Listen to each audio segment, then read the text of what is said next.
Happy September 28th today. This is an article from September 25th. I'd like to thank my friend Colonel Tom Renfer, who also goes by Buzz. He was one of the Connecticut National Guard pilots that refused to get the anthrax vaccine back in the 2000s when it was not clearly tested and it was showing signs of making people sick. He went all the way to Congress, and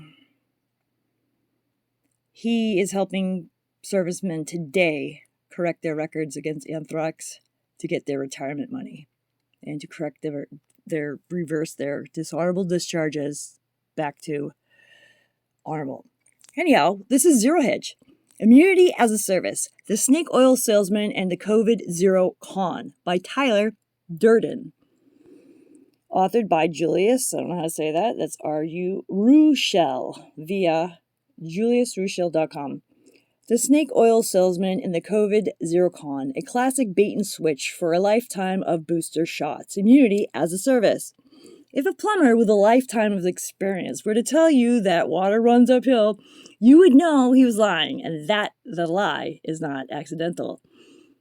It is a lie with a purpose. If you can also demonstrate that the plumber knows in advance that the product he's promoting with that lie is snake oil, you have evidence for a deliberate con. And once you understand what's really inside the bottle of snake oil, you'll begin to understand the purpose of the con. I don't think the analogy is very good, but let's keep going. One of the most common reasons given for mass COVID vaccinations is the idea that if we reach herd immunity through vaccination, we can starve the virus out of existence and get our lives back. Oh, please, my life is not missing. Stop saying I gotta get my life back. My life's here. It's the COVID-0 strategy or some variant of it.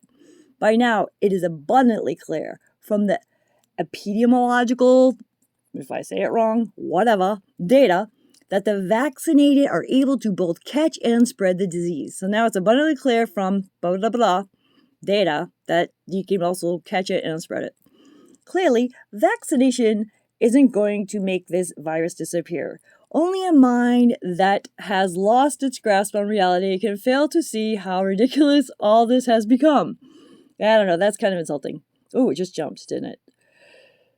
All right, but a tour through pre-COVID science demonstrates that, it's so funny, pre-COVID science, from day one, long before you and I even heard of this virus, it was 100% inevitable and 100% predictable that these vaccines would never be capable of eradicating this coronavirus.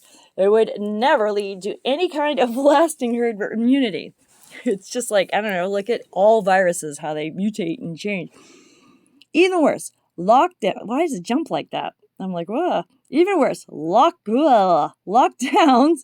and mass vaccination have created a dangerous set of circumstances that interferes with our immune system's ability to protect us against other respiratory viruses. They also risk driving the evolution of the virus towards mutations that are more dangerous to both the vaccinated and the unvaccinated alike. Lockdowns, mass vaccinations, and mass booster shots we're never capable of delivering on any of the promises that were made to the public. And yet, vaccination has been successfully used to control measles and even to eradicate smallpox. So why not COVID? Immunity is immunity, and a virus is a virus, right? Wrong. Reality is far more complicated and more interesting. This deep dive exposes why, from day one, the promise of COVID-0 can only ever have been a deliberately dishonest shell game designed to prey on a lack of public understanding of how our immunity systems work and how our respiratory viruses differ from other viruses we routinely vaccinate against. We have been sold a fantasy designed to rope us into a pharmaceutical dependency as a deceitful trade-off for access to our lives. Please, variant by variant, for as long as the public is willing to go along for the ride. Wake up, wake up. Anyway, Exposing the story does not require incriminating emails or whistleblowers' testimony. The story tells itself by diving into the long-established science that every single virologist, immunologist, evolutionary biologist, vaccine developer, and public health official has access to long before COVID began. As is so often the case, the devil is hidden in the details. As this story unfolds, it will become clear that the 1-2 punch of lockdowns and the promise of vaccines as an exit strategy began as a cynical marketing ploy to coerce us into a never-ending regime of annual booster shots intentionally designed to replace the natural, quote, antivirus security updates, quote, against respiratory viruses that come from hugs and handshakes and from children laughing together at school. We are being played for fools.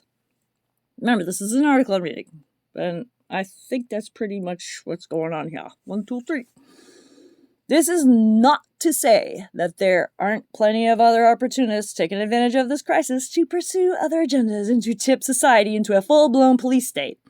One thing quickly morphs into another. Into another. Interesting. Must be like different multi-universes and dimensions and shit.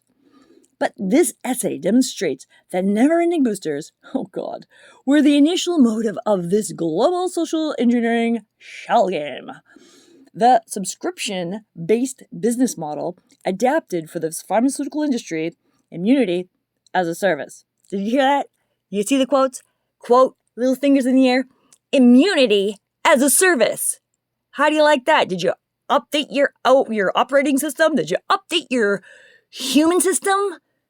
Immunity as a service. I don't think so. No, I do not consent. So, let's dive into the fascinating world of immune systems, viruses, and vaccines, layer by layer, to dispel the myths and false expectations that have been created by deceitful public health officials. I forgive you, Fauci. Pharmaceutical lobbyists and media manipulators. What emerges as the lies are peeled apart is both surprising and more than a little alarming. Quote, once you eliminate the impossible, whatever remains, no matter how improbable, must be the truth. That was Sherlock Holmes, the character Sherlock Holmes by Sir Arthur Conan Doyle. Table of contents, here we go. Viral reservoirs, the fantasy of eradication. SARS, the exception to the rule. Fast mutations, the fantasy of control through herd immunity. Blind faith in central planning, the fantasy of timely doses. Spite, the fantasy of preventing affection. Affection. Don't prevent affection, I want affection. All right, preventing infection. Sorry about that. Antibodies, B cells and T cells. Why immunity to respiratory viruses fades so quickly? Manufacturing dangerous variants, virus mutations under lockdown conditions. Lessons from when? Hello?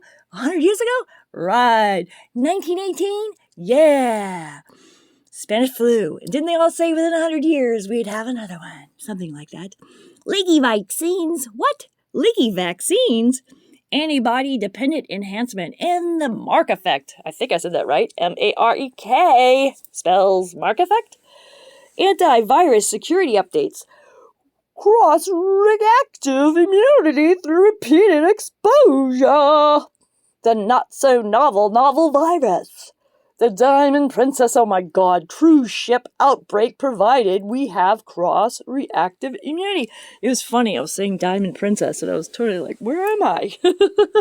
Let's say that one again. That was fun. The not-so-novel virus. The Diamond Princess cruise ship outbreak proved we have cross-reactive reactive immunity. Mother knows best. Vitamin D. Playing in puddles and sweaters. The paradox. Why COVID-0 makes people more vulnerable to other viruses. Introducing immunity as a service. A subscription-based business model for the pharmaceutical industry. It was always about money.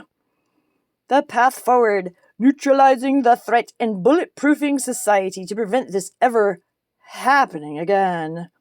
Alright, so I'm just going to read it all. You want me to read it all? I'll read it all for you.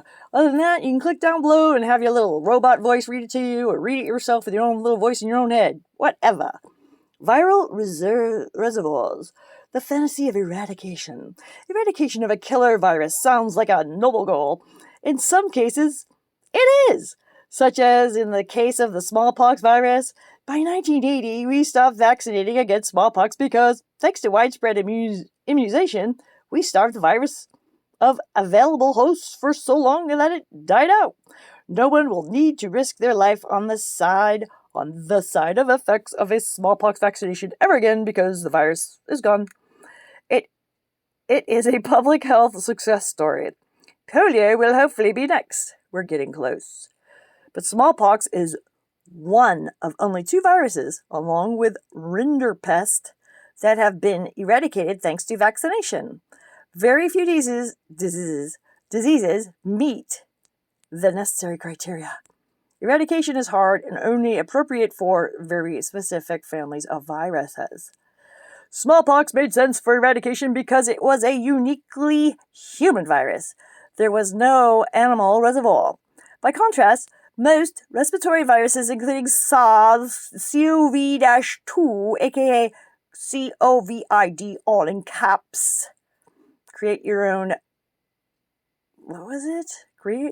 vision in detail. I like that. Create your own vision in detail. Whoop whoop. Come from animal reservoirs, swine, birds, bats, etc. As long as there are bats in caves, birds in ponds, pigs in the mud baths, and deers living in the forests, respiratory viruses are only controllable through individual immunity. But it is not possible to eradicate them. There will always be a near identical cousin brewing in the winnings. Even the current strand of COVID is already cheerfully jumping onwards across species boundaries. According to both National Geographic and Nature magazine, 40% of wild deer tested positive for COVID antibodies in a study conducted in Michigan, Illinois, New York, and Pennsylvania. It has also been documented in wild mink and has already made the species jump to other captive animals, including dogs, cats, otters, leopards, tigers, I almost said tigers, and gorillas. Tigger.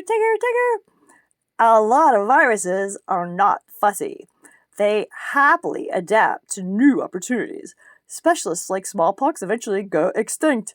Generalists, like most respiratory viruses, never run out of hosts to keep the infection cycle going forever. As long as we share this planet with other animals, as long as we are all earthlings, how about that? It is extremely deceitful to give anyone the impression that we can pursue any scorched earth policy that can put this genie back in the bottle. Whatever. Interesting words choice. With an outbreak on this global scale, it was clear that we were always going to have to live with a virus. That's why I always would say, it's like the flu. All right? Anyway, there are over 200 other endemic respiratory viruses that cause colds and flus, many of which circulate freely between humans and other animals. Now there are 201. Isn't that what I just said? Something like that? Yes.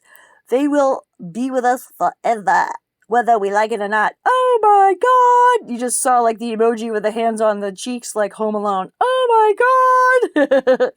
SARS. By the way, I meant to laugh evilly like Dr. Evil with my little pinky on the side of my mouth.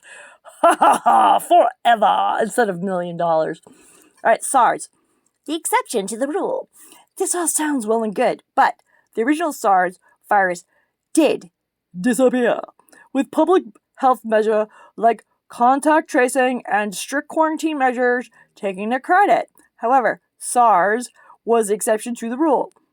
When it made the species jump to humans, it was so poorly adapted to its new human hosts that it had terrible difficulty spreading. This very poor level of adaptation gave SARS a rather unique combination of properties. Number 1, SARS was extremely difficult to catch. It was never very contagious. 2, SARS made people extremely sick. 3, SARS did have pre-symptomatic spread. These 3 conditions made the SARS outbreak easy to control through contact tracing and through the quarantine of symptomatic individuals. SARS, therefore, never reached the point where it circulated wildly among asymptomatic community members. By contrast, by January-February of 2020, it was clear from experiences in China, Italy, and the outbreak on the Diamond Princess cruise ship. More on that story later. That the unique combination of conditions that made SARS controllable were not going to be the case with COVID. COVID was quite contagious. Its rapid spread showed that COVID was already well adapted to spreading easily among its new human hosts. Most people would have mild or no symptoms from COVID, making containment impossible. See, right? And that it was spreading by aerosols produced by both symptomatic and pre-symptomatic people, making contact tracing a joke. In other words, it was clear by January-February 2020 that this pandemic would follow the normal rules of a readily transmittable respiratory epidemic, which cannot be reined in the way SARS was. So you already knew that. 2020. Yeah. 2020. It's hindsight. Thus, by January-February of 2020, giving the public the impression that SARS experience could be replicated for COVID was a deliberate lie. This genie was never going to go back inside the bottle. He's he inflated himself. He's a big guy. Fast mutations. The fantasy of control through herd immunity. Once a reasonably contagious respiratory virus begins circulating widely in the community, herd immunity can never be maintained for very long.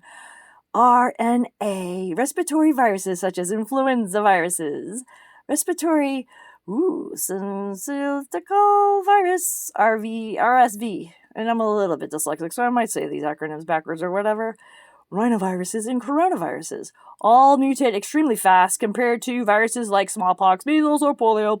Understanding the difference between something like measles and a virus like COVID is key to understanding the con that's being perpetrated. How come I can't say that word? Perpetrated by our health institutions. Bear with me here. I promise not to get too technical.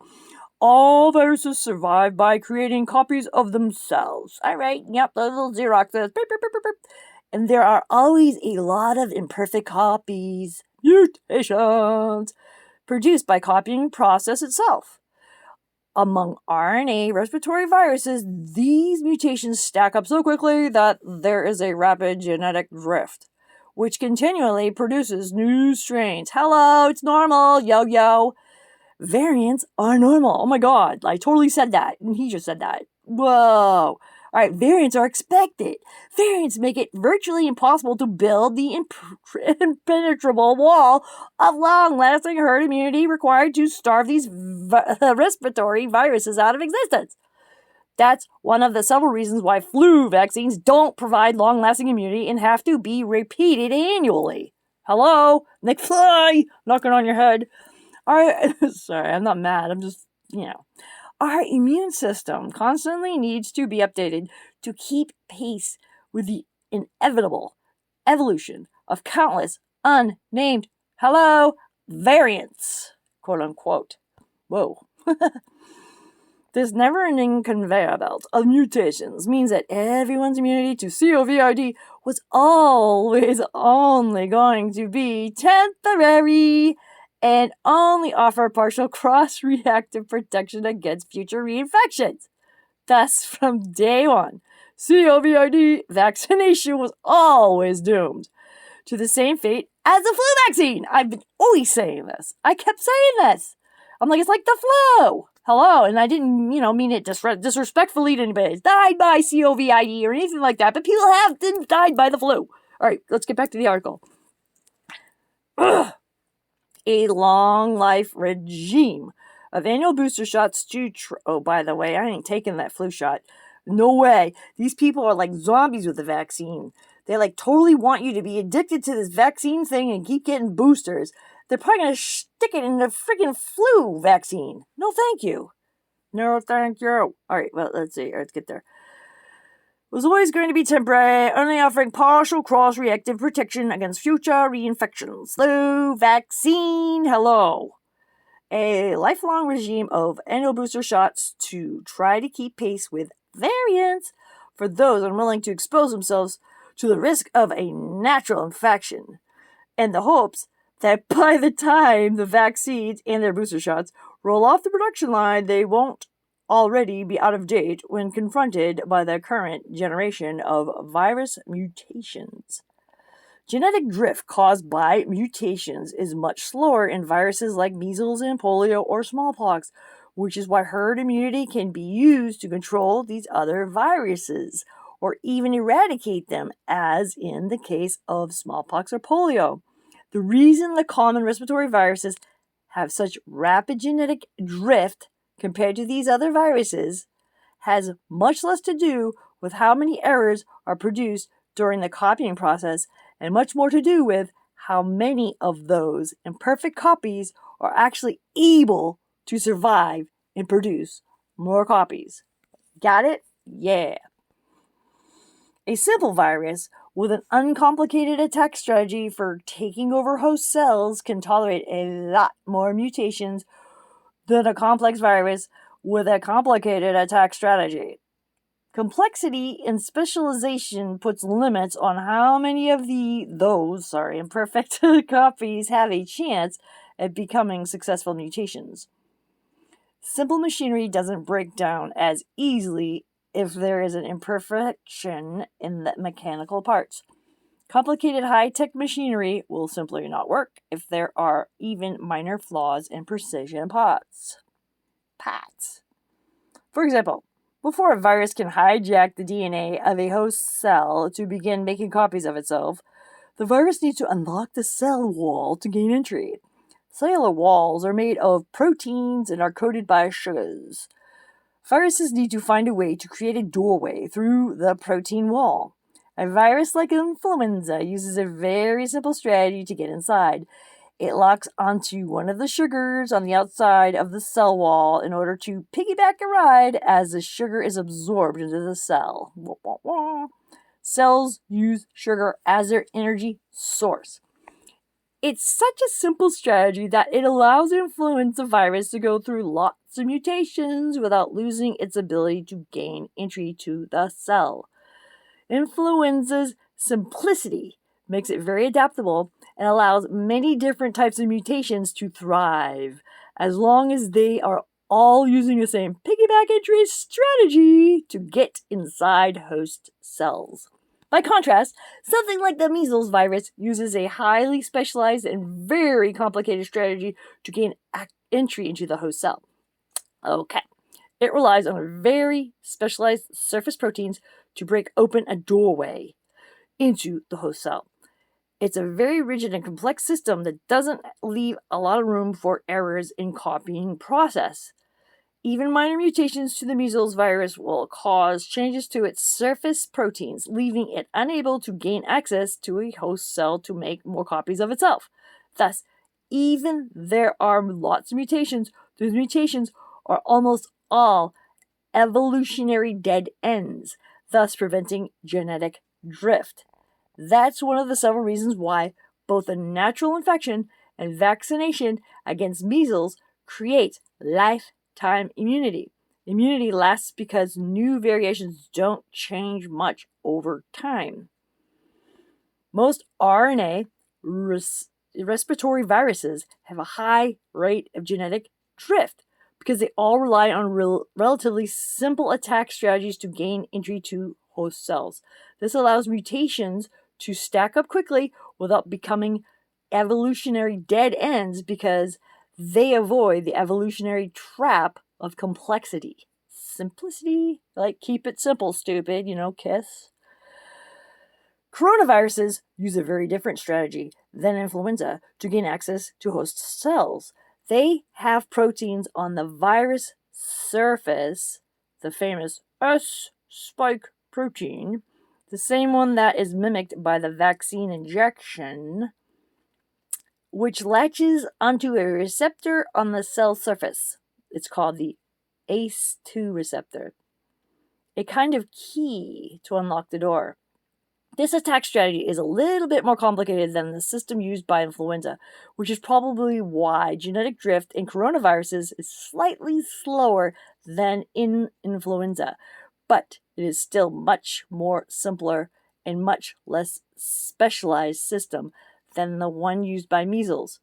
Coronaviruses, like the other respiratory viruses, are therefore constantly producing a never-ending conveyor belt of variants that make long-lasting herd immunity impossible.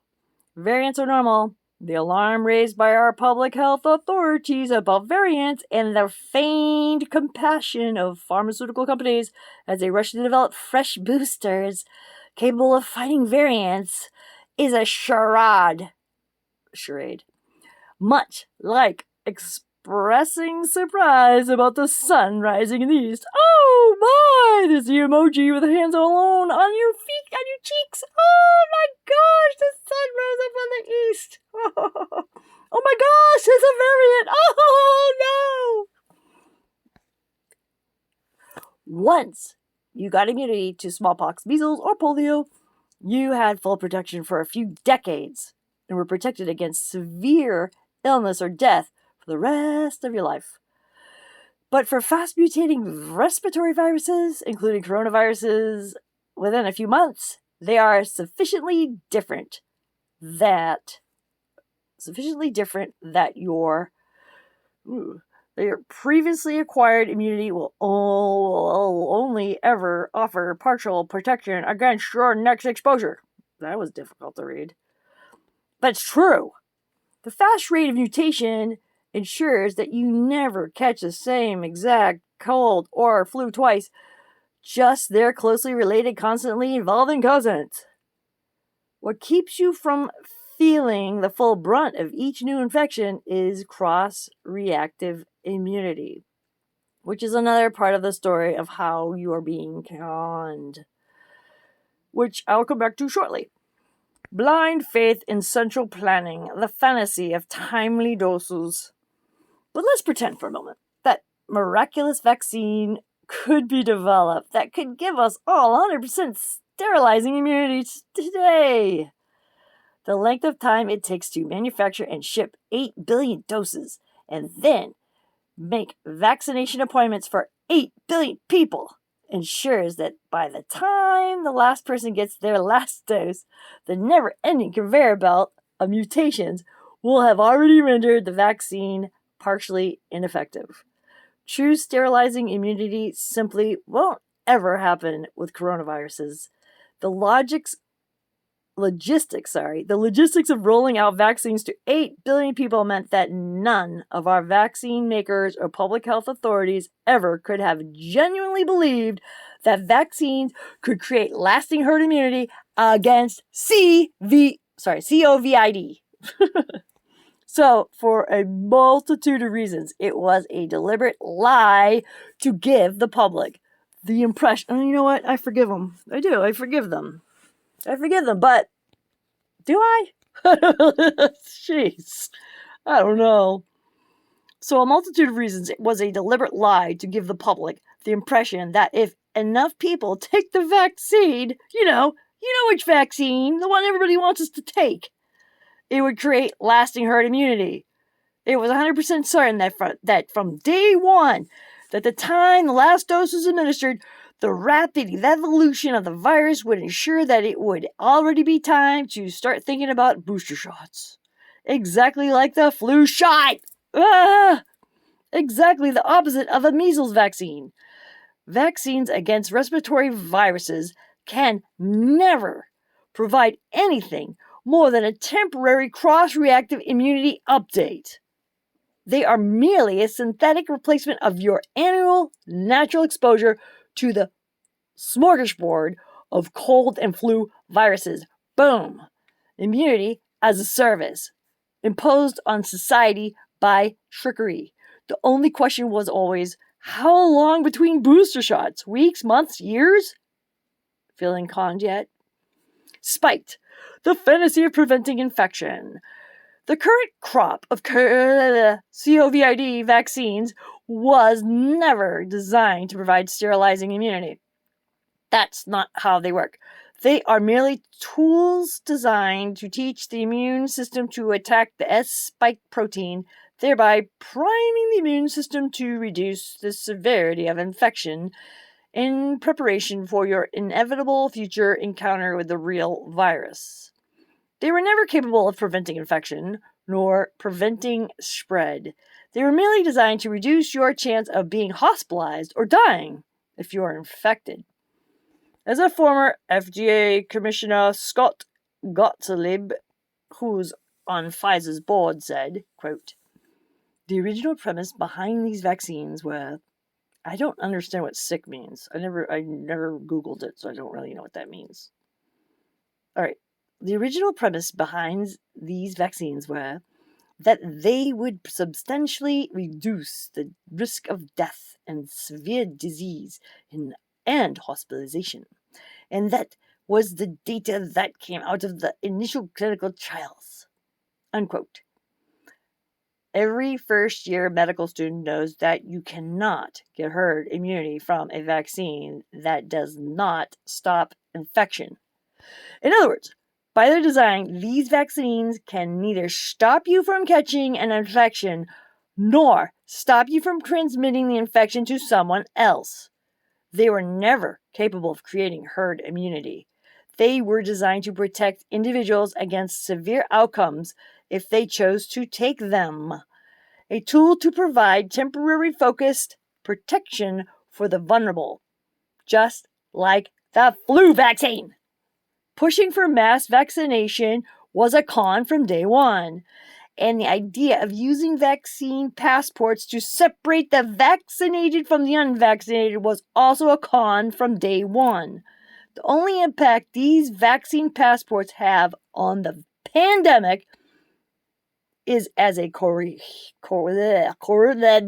tool to make you roll up your sleeve. Nothing more. Coercive. Got it. Antibodies, B cells, and T cells. Why immunity to respiratory viruses fades so quickly? Why does it? There are multiple connected parts to why immunity to COVID or any other respiratory virus, is always only temporary. Not only is the virus constantly mutating, but immunity itself fades over time. Not unlike the way our brains start to forgetting how to do complicated math problems until they keep practicing. This is true for both immunity acquired through natural infection and immunity acquired through vaccination. Our immunity systems remember how to launch an attack against a specific kind of threat.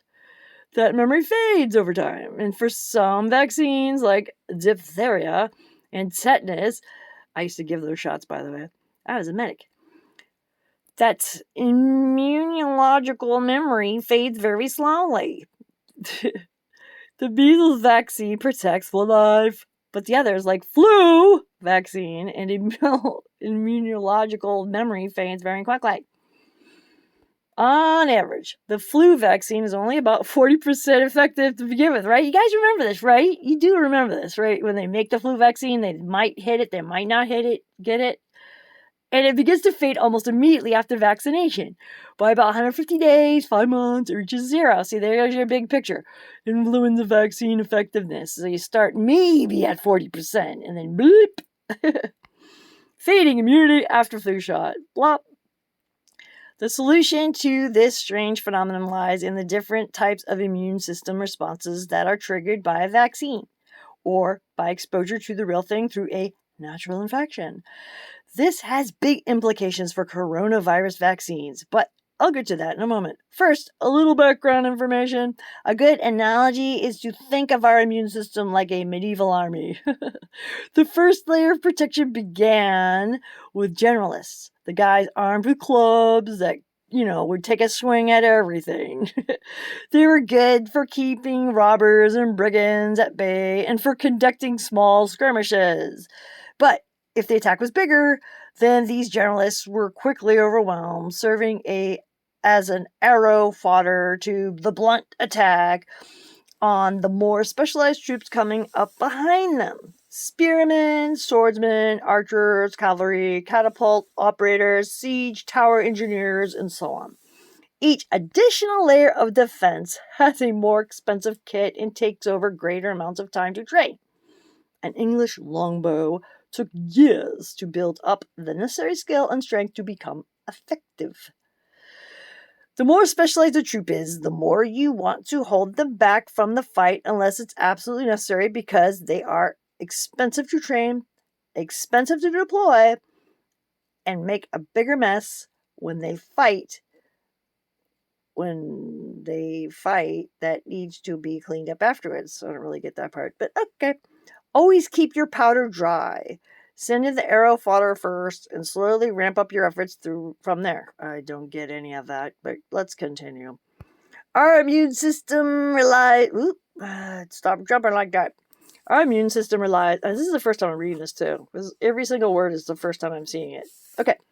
Our immune system relies on a similar kind of layered system of defense, in addition to various non-specific rapid response layers that take out the brigands, like natural killer cells, macrophages, please forgive me if I say these words wrong, mast cells, and so on. We also have many adaptive, specialized layers of antibodies, blah, blah, blah, blah, and various types of highly specialized white blood cells, like the B cells, T cells, la la la la la. Some antibodies are released by regular B cells. Others are released by blood plasma. Then there are memory B cells, which are capable of remembering previous threats and creating new antibodies long after the original antibodies fade away. And there are various types of T cells, again with various degrees of immunological memory. Like natural killer T cells, and their helper T cells, all which play various roles in detecting and neutralizing invaders. In short, the greater the threat, the more troops are called to the fight. This is clearly a gross oversimplification of all the different interconnected parts of our immune system. But the point is that a mild infection doesn't trigger as many layers, whereas a severe infection enlists the help of the deep layers. Oh my god, this is crazy.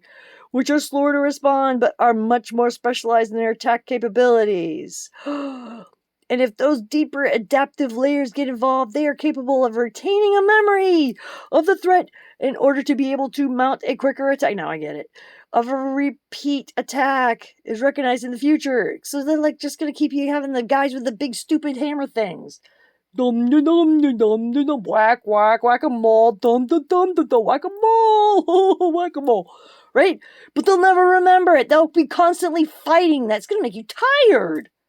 All right, so I'm back to the article. Sorry about that.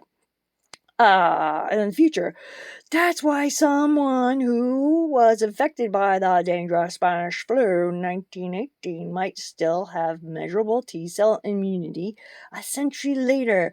But the mild bout of winter flu you had a couple years ago might not have triggered T-cell immunity, even though both may have been caused by versions of the same H1N1 influenza virus. The deeper it goes, the more sick you get, the more immunity you have, and you're done. That was just my own words. As a rule of thumb, which I don't really understand that whole phrase, rule of a thumb. Why are we ruling things with thumbs? All right, anyway, okay. The broader the immune response, the broader immunological memory it will have. Yes, antibodies fade in a matter of months, whereas B cells and T cells immunity can last a lifetime. Yeah! You get that vaccine, it's making you stop to do the B cells and T cells, people! What the hell? That's what I'm reading here. All right, another rule of thumb, all these thumbs. I got 2 thumbs, so I got 2 rules? No, I got lots of rules, baby.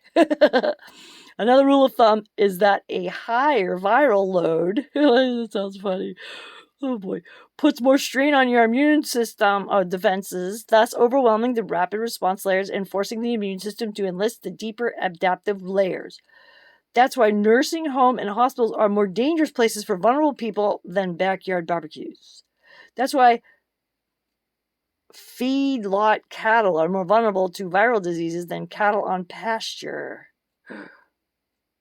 Oh, viral load matters a lot to how easily the generalist layers are overwhelmed and how much effort your immune system has to make to neutralize a threat. Oh God, please explain this more. Where the infection happens in the body also matters. For example, an infection in the upper respiratory tract triggers much less involvement from your adaptive immune system than when it reaches your lungs. Part of this is because your upper respiratory tract is already heavily preloaded with large numbers of generalist immunological cells that are designed to attack germs as they enter, which is why most clues, I put flus and colds together, which most colds and flus never make it deeper into the lungs. The guys with the clubs are capable of handling most of the threats that try to make it through the gate. Most of the specialized troops hold back until they are needed, which also probably keeps your energy and you're rested and you're healthy. Catching a dangerous disease like measles produces lifetime immunity because an infection triggers all the deep layers that will retain a memory of how to fight off future encounters with the virus. So does the measles vaccine. Catching a cold or a mild flu generally does not, because you got the dum-dums. Dum-dum, like whack-a-mole, dum-dum, and they don't remember, right? So they're always freaking fighting. And you're never immune to it. All right, from an evolutionary point of view, this actually makes a lot of sense. Why waste valuable resources developing long-lasting immunity, training archers and building catapults to defend against a virus that did not put you in mortal danger? Yeah, because it didn't get deeper. It's just at the top surface. A far better evolutionary strategy is to evolve a narrower generalist immune response to mild infections. Most cold and flu viruses, aka COVID. You like those letters? That was pretty cool. Which fades quickly once the threat is conquered. But invest in deep, long-term, broad-based immunity to dangerous infections, which lasts a very long time in case the threat is ever spotted on the horizon again. Considering the huge number of threats our immune system face, this strategy avoids the trap of spreading immunological memory too thin. Our immunological memory resources are not limitless. Long-term survival requires prioritizing our immunological resources. The take-home lesson is that vaccines will, at best, only last as long as immunity acquired through natural infection and will often fade much faster because the vaccine is often only able to trigger a partial immune response compared to the actual infection. So, if disease itself doesn't produce a broad-based immune response leading to long-lasting immunity, neither will the vaccine. Boom. Bold, double-faced, italicized, whatever, capitalized, will not. The vaccine will not. On this virus thing. All right. And in most cases, immunity acquired through vaccination will begin to fade much sooner than immunity acquired through natural infection. Every vaccine maker and public health official knows this, despite bizarrely claiming that the COVID vaccines, based on recreating the S protein spike instead of using a whole virus, would somehow become the exception to the rule. That was a lie, and they knew it from day one.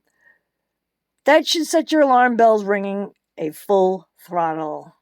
So, with this little bit of background knowledge under our belts, let's look at what our public health officials and vaccine makers would have known in advance about coronaviruses and coronavirus vaccines when they told us back in early spring of 2020 that COVID vaccines were the path back to normality.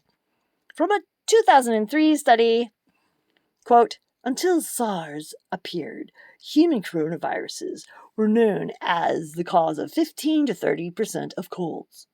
Colds are generally mild, self-limited infections. Insignificant increases in neutralizing antibody titer are found in nasal sections and serum after infection. Nevertheless, some unlucky individuals will be reinfected with the same coronavirus soon after recovery and get symptoms again. Unquote. In other words, the coronaviruses involved in colds. There were 4 human coronaviruses before: SARS, MERS, and COVID. All trigger such a weak immune response that they do not lead to any long-lasting immunity whatsoever. And why would they? If, for most of us, the threat is so minimal that the generalists are perfectly capable of neutralizing the attack. Hello? We also know that immunity against coronaviruses is not durable in other animals either. As any farmer knows well, cycles of reinfection and coronaviruses are the rule rather than the exception among their livestock. For example, coronaviruses are a common cause of pneumonia and various types of diarrheal diseases like scours, shipping fever, and western dysentery in cattle. Annual farm vaccination schedules are therefore designed accordingly. The lack of long-term immunity to coronaviruses is well documented in veterinary research among cattle, poultry, deer, water buffalo, etc. Furthermore, although animal coronaviruses vaccines have been on the market for many years, it is well known that none are completely efficacious in animals. I can't say that. EFFICACAIOF. Whatevs. So, like the fading flu vaccine profile I showed you earlier, none of the animal coronavirus vaccines are capable of providing sterilizing immunity. None were capable of stopping 100% infections, without which you can never achieve herd immunity. And the partial immunity they offer as well known to fade rather quickly. What about immunity to COVID's close cousin, the deadly SARS coronavirus, which had an 11% case fatality rate during 2003 outbreak? From a 2007 study, quote, SARS-specific antibodies were maintained for an average of 2 years. SARS patients might be susceptible to reinfection, plus 3 years after initial exposure, unquote. Bear in mind that, as with all diseases, reinfection does not mean you are necessarily going to get full-blown SARS. Fading immunity after a natural infection tends to offer at least some level of partial protection against severe outcomes of a considerable amount of time after you can already be reinfected and spread it to others. More on that later. And what about MERS, the deadliest coronavirus to date, which made the jump from camels in 2012 and had a fatality rate of about 35%? Hello? It triggered the broadest immune response due to its severity, and also appeared to trigger the longest lasting immunity as a result. Plus 6 years? Over 6 years. Thus, to pretend that there was any chance that a herd immunity to COVID would be anything but short-lived was dishonest at the best. For most people, immunity was always going to fade quickly, just like what happens after most other respiratory virus infections. By February 2020, the epidemiological data showed clearly that for most people, COVID was a mild coronavirus, nowhere near as severe as SARS or MERS. So it was virtually a certainty that even the immunity from a natural infection would fade within months, not years. It was also a certainty that vaccination was therefore, at best, only ever going to provide partial protection, and that this protection would be temporary, lasting on the order of months. This is a case of false and misleading advertising, if there ever was one. If I can allow my farming roots to shine for a moment, I'd like to explain the implications of what is known about animal coronaviruses vaccines. Baby calves are often vaccinated against bovine coronaviral diarrhea shortly after birth if they are born in the spring mud and slush season, but not if they are born in midsummer on lush pastures where the risk of infection is lower. Likewise, bovine coronavirus vaccines are used to protect cattle before they face stressful conditions during shipping in a feedlot or in winter feed pens. Animal coronavirus vaccines are thus used as tools to provide a temporary boost in immunity in very specific conditions and only for very specific vulnerable categories of animals. After everything I've laid out so far in this text, the targeted use of bovine coronavirus vaccines should surprise no one. Pretending that our human coronavirus vaccines would be different was nonsense. The only rational reason why the WHO, oh God, why the World Health Organization and public health officials would withhold all that contextual information from the public as they rolled out lockdowns and held forth vaccines at exit strategy was to whip the public into an irrational fear in order to be able to make a dishonest case for mass vaccination when they should have at most been focused on providing focused vaccination of the most vulnerable only. That deception was the Trojan horse to introduce endless mass booster shots as immunity inevitably fades as a new variant replaces an old one.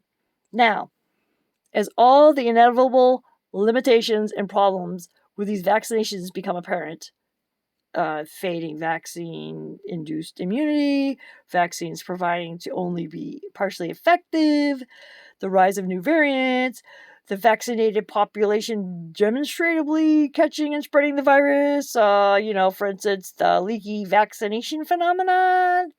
The surprise that our health authorities are showing simply isn't credible. The surprise that our health authorities are showing simply isn't credible. As I've shown you, all this was 100% to be expected. They intentionally weaponized fear and false expectations to unleash a fraudulent bait-and-switch racket of global proportions. Immunity on demand forever. Manufacturing dangerous variants. Virus mutations under lockdown conditions. Lessons from 1918 Spanish flu. At this point, you might be wondering, if there is no lasting immunity from infection or vaccination, then are public health officials right to roll out booster shots to protect us from severe outcomes, even if their dishonest methods to get us to accept them are unethical? Do we need a lifetime regime of booster shots to keep us safe from a beast to which we cannot develop durable long-term immunity? The short answer is no. No. Contrary to what you might think, the rapid evolution of RNA respiratory viruses actually has severe important benefits to us as their involuntary hosts, which protects us without the benefit of broad lifelong immunity. One of those benefits has to do with the natural evolution of the virus towards less dangerous variants. The other is the cross-reactive immunity that comes from frequent re-exposure to closely related cousins. I'm going to peel apart both these topics in order to show you the remarkable system that nature designed to keep us safe. Hello, trust in your body. And to show you how the policies being forced on us by our public health authorities are knowingly interfering with the system. They are creating a dangerous situation that increases our risks to other respiratory viruses, not just COVID, but may even push the COVID virus to evolve to become more dangerous to both the unvaccinated and the vaccinated. There are growing signs that this nightmare scenario has already begun. Quote, in this present crisis, government is not the solution to our problem. Government is the problem. Unquote. President Ronald Reagan in 1981. Let's start with the evolutionary pressures that normally drive viruses towards becoming less dangerous over time. A virus depends on its host to spread it. Ooh, that means you and me. A lively host is more useful than a bedridden or dead one because a lively host can spread the virus further. It will still be around to catch future mutations. Boop, boop, boop, boop, boop. Nice healthy person, let's get you sending that virus everywhere. Viruses risk becoming evolutionarily dead ends if they kill or immobilize their hosts. That's right. Plagues came, killed, and then were starved out of existence because their surviving hosts had all acquired herd immunity. Colds come and go every year because their hosts are lively, easily spread the viruses around, and never acquire long-lasting immunity. So that's last year's hosts can also serve as next year's hosts. Only those who have weak immune systems have much to worry about. In other words, under normal conditions, mutations that are more contagious but less deadly have a survival advantage over less contagious and more deadly variations. Let's read that again. In other words, under normal conditions, this is like COVID, mutations are more contagious but less deadly. They have a survival advantage over less contagious and more deadly variations. From the virus's point of view, the evolutionary golden mean is reached when it can easily infect as many hosts as possible without reducing their mobility and without triggering long-term immunity in most of their hosts. That's the ticket to setting up a sustainable cycle of reinfection forever. Viruses with slow genetic drift and highly specialized reproductive strategies, like polio or measles, can take centuries or longer to become less deadly and more contagious. Some may never reach the relatively harmless status of a cold or mild flu virus. By harmless, I mean harmless to the majority of the population, despite being extremely dangerous to those with weak and compromised immune systems. But for viruses with fast genetic drift, like respiratory viruses, even a few months can make a dramatic difference. Rapid genetic drift is one of the reasons why the Spanish flu stopped being a monster disease, but polio and measles haven't. And anyone with training in virology or immunology understand this. We often speak of evolutionary pressure as though it forces an organism to adapt. In reality, a simple organism like a virus, is utterly blind to its environment. All it does is blindly produce genetic copies of itself. Evolutionary pressure is actually just a fancy way of saying the environmental conditions will determine which of those millions of copies survives long enough to produce even more copies of itself. A human adapts to its environment by altering its behavior. That's one type of adaptation. But the behavior of a single viral particle never changes. A virus adapts over time because some genetic copies with one set of mutations survive and spread faster than other copies with a different set of mutations. Adaptation in viruses has to be seen exclusively through the lens of changes from one generation of virus to the next based on which mutations have a competitive edge over others.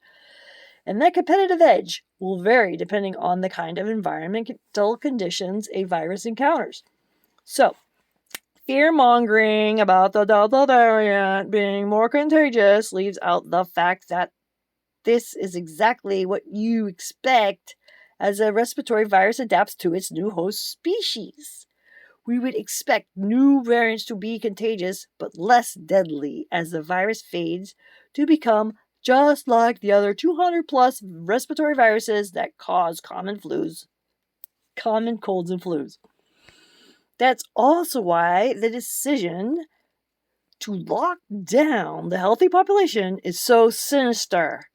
Lockdowns, border closures, and social distancing rules reduce spread among the healthy population, thus creating a situation where mutations produced among the healthy would become sufficiently rare that they might be outnumbered by mutations circulating among the bedridden. Mutations circulating among the healthy are, by definition, going to be the least dangerous mutations since they did not make their hosts sick enough to confine them to bed rest. That's precisely the variants you want to spread in order to drown out competition from the more dangerous mutations. You guys see it? You see it? You understand that? You read it again if you don't understand it. A host stuck in... This will explain it to you. A host stuck in bed with a fever and not out dining with friends is limited in his ability to infect others compared to a host infected with a variety that only gives its host a sniffle. Not all bedridden hosts have caught a more dangerous mutation, but all dangerous mutations will be found among the bedridden. Thus, as time goes by, dangerous mutations can only compete with less dangerous mutations if the entire population is limited in its ability to mix and mingle. Let's read that again. Thus, as time goes by, dangerous mutations can only compete with less dangerous mutations if the population is limited in its ability to mix and mingle. So you can't be throwing all these extra copies around. You see, you can't be confusing it. You're keeping the most dangerous ones, making more and more and more copies and not confusing it all. As long as the majority of infections are among the healthy, the more dangerous variants circulating among some of the bedridden will be outnumbered and will become evolutionary dead ones. But when public health officials intentionally restricted spread among the young, strong, and healthy members of society by imposing lockdowns, they created a set of evolutionary conditions that risked shifting the competitive evolutionary advantage from the least dangerous variants to the most dangerous variants. By locking all of us up, they risked making the virus more dangerous over time. Evolution doesn't sit around to wait for you while you develop a vaccine. Let me give you a historical example to demonstrate that this rapid evolution of a virus towards either more or less dangerous variants isn't mere theory. Small changes to the environment can lead to very rapid changes in the virus's evolution. The first wave of the 1918 Spanish flu was not particularly deadly, with mortality rates similar to regular flu season. However, the second wave was not only much deadlier, but rather unusually was particularly deadly to young people rather than just old and the weak. Why would the second wave be the deadly one? And what would cause the virus to evolve so quickly to become both more deadly and better adapted to preying on young people? At the first glance, it would seem to defy all evolutionary logic. The answer demonstrates just how sensitive a virus is to small changes in evolutionary pressure. The Spanish flu spread in the midst of the lockdown mimicking conditions of World War I. During the first wave, the virus found a huge population of soldiers trapped in the cold, damp conditions of the trenches, and a near endless supply of captive, bedridden hosts and overflowing field hospitals. By the spring of 1918, up to 3/4 of the entire French army and half of the British troops had been infected. These conditions created two unique evolutionary pressures. On one hand, it allowed variants that were well adapted to young people to emerge. But on the other hand, unlike normal times, the cramped conditions of trench warfare and field hospitals allowed dangerous variants that immobilized their hosts to spread freely with little competition from less dangerous variants that spread through lively hosts. The trenches and field hospitals became virus incubators, driving the evolution of variants. Normally, young people were predominantly exposed to less dangerous mutations because the healthiest do all the mingling while the bedridden stay home. But the lockdown conditions of the war created conditions that erased the competitive advantage of less dangerous mutations that don't mobilize their hosts, leading to the rise of more dangerous mutations. Thanks to the end of the war, the lockdown mimicking conditions also ended, thereby shifting the competitive advantage back to the less dangerous mutations that could spread freely among the mobile, healthy members of the population. The deadliness of the second wave of the 1918 Spanish flu is inextricably, I'm saying that word right, linked to the First World War. And the end of the war is linked to the virus fading into the background of regular cold and flu season. That's what I'll zoom in on this. Cool. Wow, look at that. That's insane. Whew, that's a lot of people.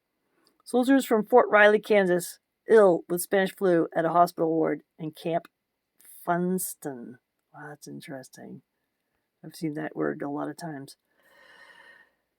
It is therefore highly likely that the 1918 Spanish flu would never have been more than a really bad flu season if had it not been for the amplifying effect of lockdown conditions created by the world at war. Blah blah blah. It also raises the question, what question does it raise? For which I don't have an answer, whether the lockdown strategy during COVID was intentionally used to reduce the spread among the healthy in order to keep the virus from fading into harmless irrelevancy.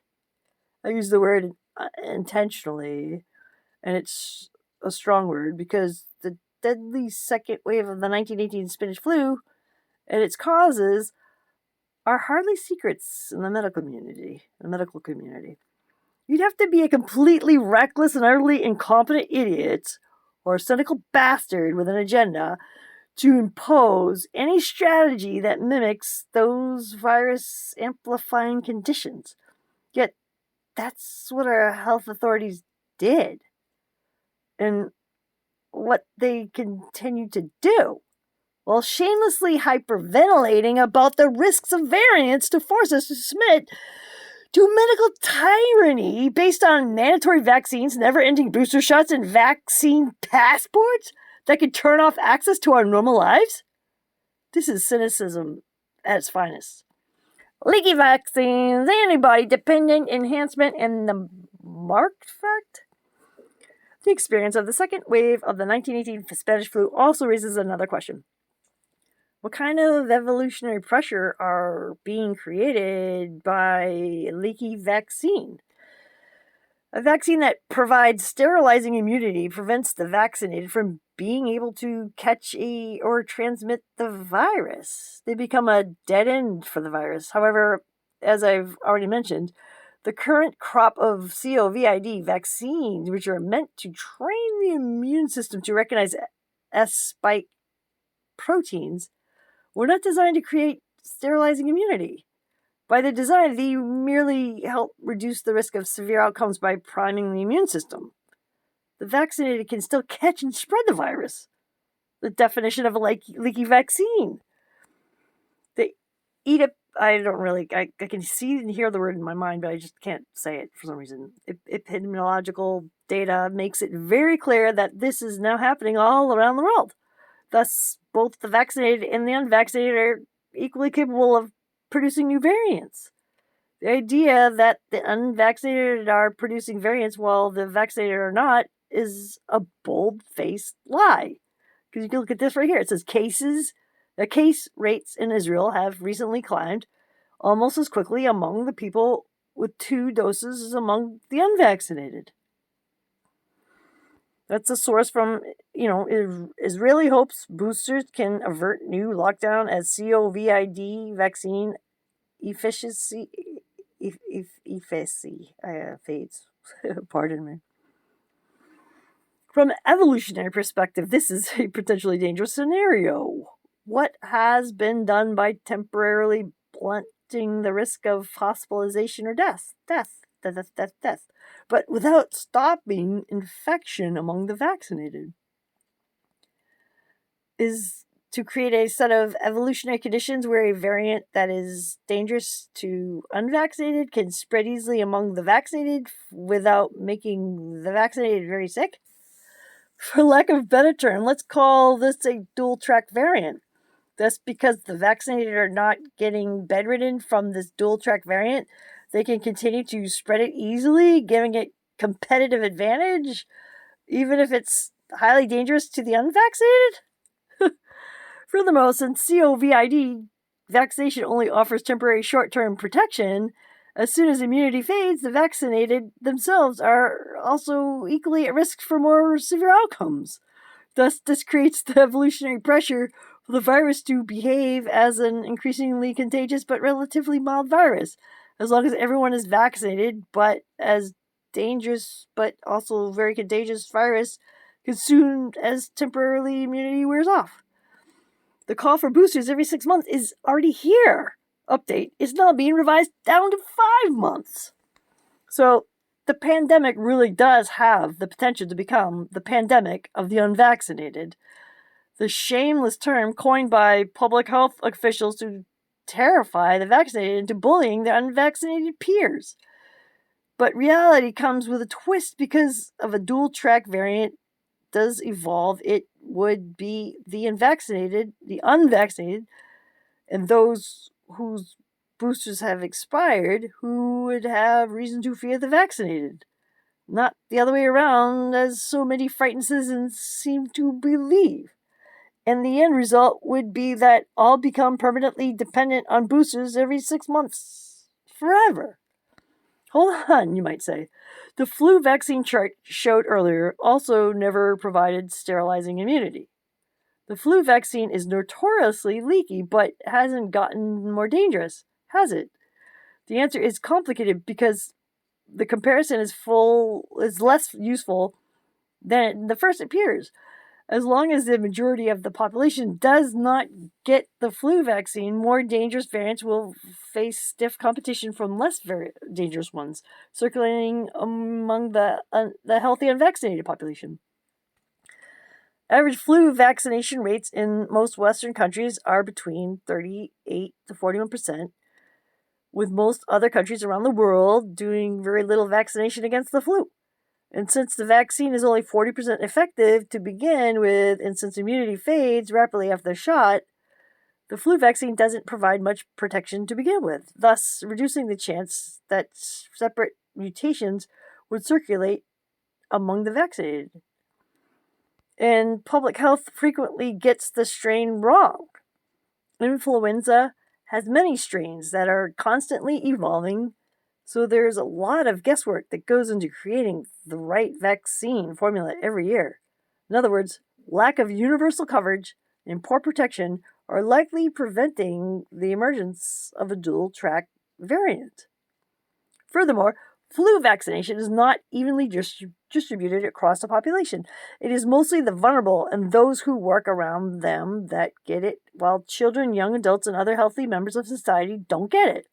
So even if the deadly variants were to arise in nursing homes or hospital settings, the high number of healthy, unvaccinated visitors to those facilities would constantly bring less deadly, more contagious variants with them, thereby preventing more dangerous variants from gaining a competitive edge in nursing home or hospital settings. But if the leaky flu vaccinations were to be extended to everyone, or if nursing home populations continue to keep isolated from the rest of society during COVID lockdowns, things might look a little different. However, what I'm warning about is far from theoretical. There is a very clear example, well known to public health officials and vaccine developers, from the poultry farming industry, where a universal leaky vaccine pushed a virus to evolve to become extremely deadly to unvaccinated chickens. It's called the Marek effect. Marek effect. It began with a leaky vaccine that was rolled out to fight a herpes virus in the industrialized high-density chicken barns. Vaccinated chickens were protected from severe outcomes, but nevertheless continued to catch and spread the virus. So evolutionary pressure led to the emergence of a dual-tracked variant that become the dominant strain of this herpes virus. It continues to spread among the vaccinated chickens without killing them, but kills up to 80% or more of the unvaccinated birds if they get infected. Thus, a never-ending stream of vaccinations is now required to maintain the status quo. I bet the pharmaceutical industry is smiling at all those drug-dependent chickens, though. Talk about having a captive audience. It's not a certainty that this will happen with COVID vaccines, but, oops, I said it. But the longer this fiasco continues, and the higher that vaccination rates rise around the world, the more likely it becomes that we recreate the conditions for some kind of Merck effect to develop. A leaky vaccine used sparingly to protect small pockets of vulnerable individuals is very different than a leaky vaccine applied to everyone. The rapid change in behavior of the 1918 Spanish flu should be a warning to us all that a virus can adapt very quickly in response to small changes in evolutionary pressure.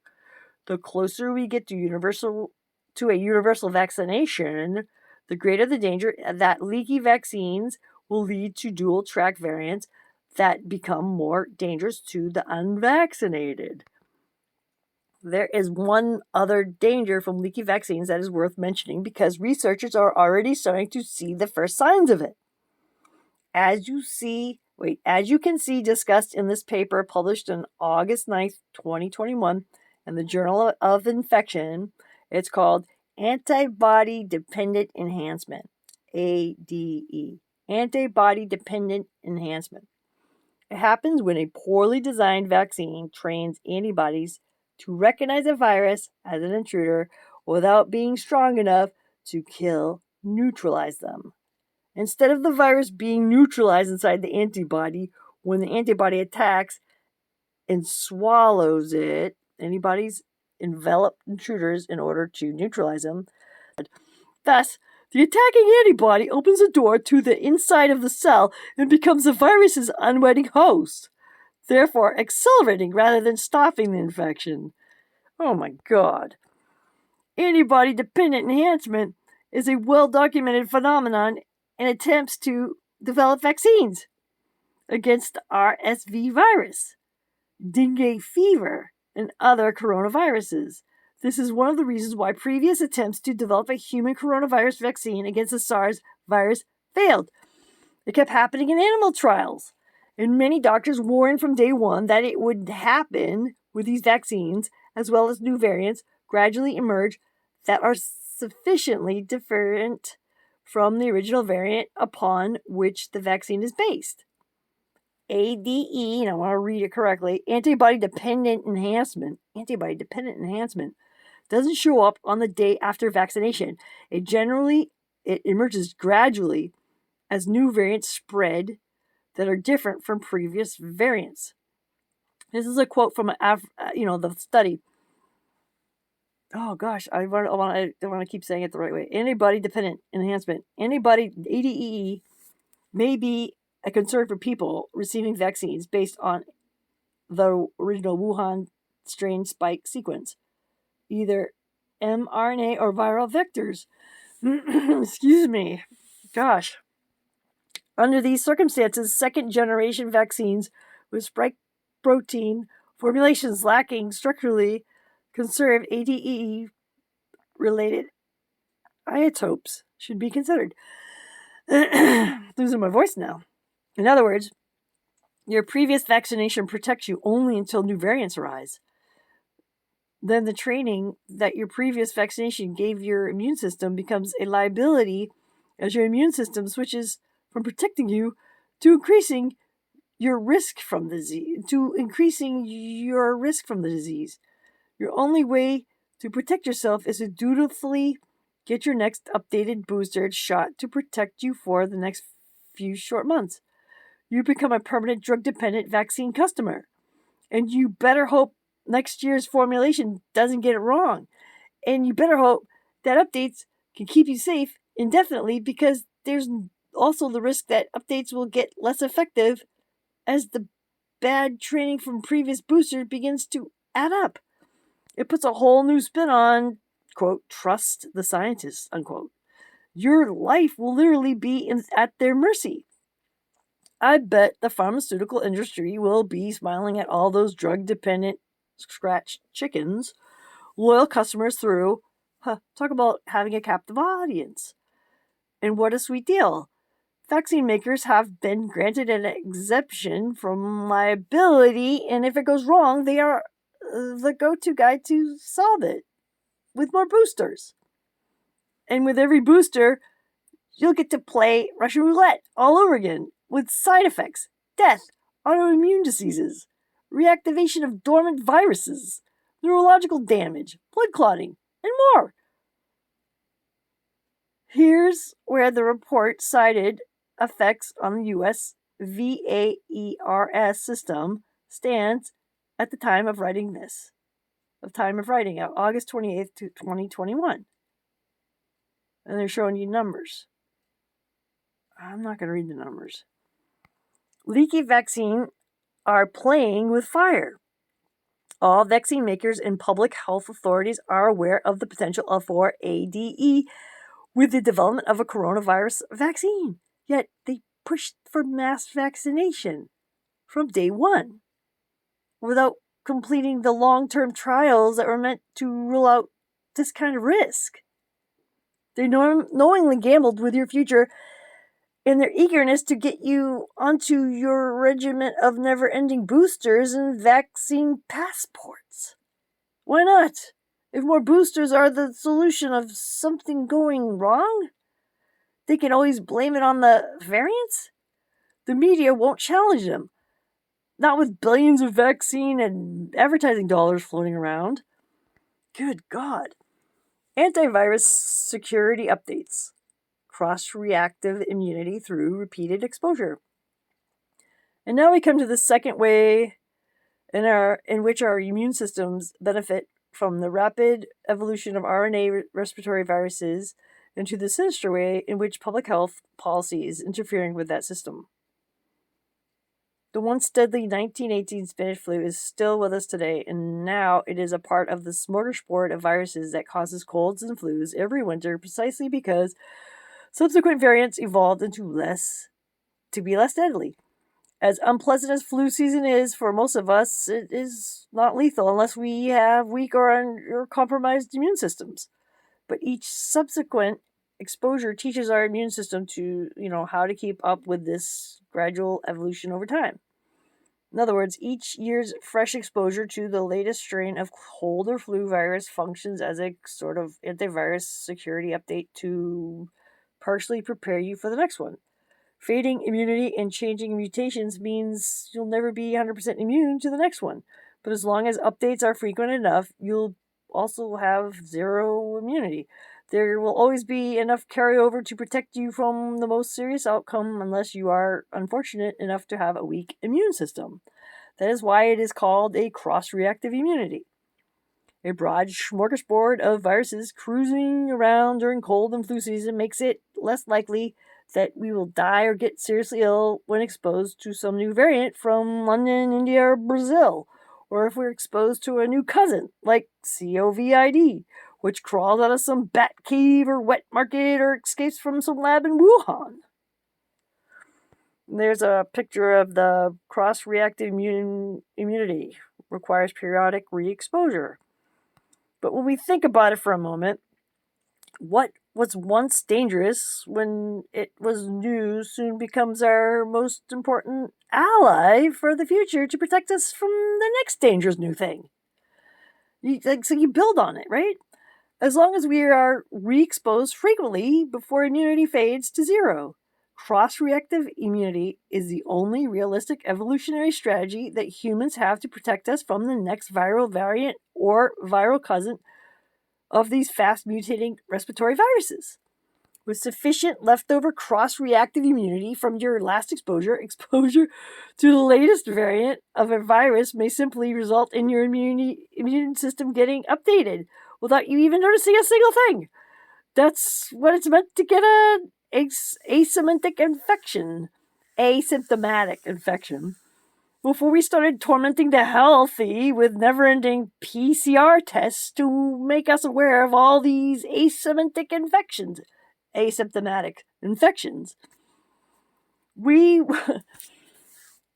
Oh God. we were constantly getting lots of these antivirus security updates, like naturally, each time we encountered one or more than 200 respiratory viruses circulating among us, often without even noticing the infection. Many of these encounters are asymptomatic because our immunity systems are able to neutralize them without even ruffling enough layers of our defenses to trigger any symptoms. Almost everyone gets a few immune system updates to the viruses that cause common colds every single year, yet only a small percentage will ever get very sick.